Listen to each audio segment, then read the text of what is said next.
Hello everyone! Ngayon ay magluluto na naman tayo ng gulay recipe na masustansya. Heto, at nagisa ako ng bawang at sibuyas.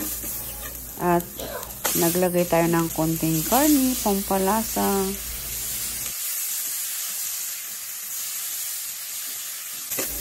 Pagka ito ay ganito na, ito nagisa na siya, ay ilalagay na po natin yung konting sayote.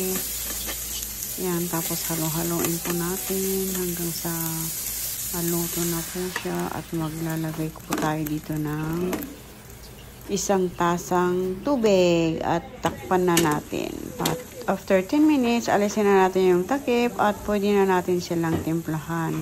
Naglagay na ako dyan ng black pepper, soy, at saka konting oyster sauce, at saka pork nor cubes. Ayan. Tapos, i-mix na natin at lalagay na natin yung huling ilalagay ang pechay. Ito po, masarap po to guys. Kahit simple lang, pero talagang masarap siya. Ayan. After 5 minutes, inalis ko ng takip at minix ko na siya guys. Ayan. Kikita nyo naman green pa, pero luto na po yung dahon. At iyon po ay ready to serve na siya guys. Ayan. Try nyo na rin to guys.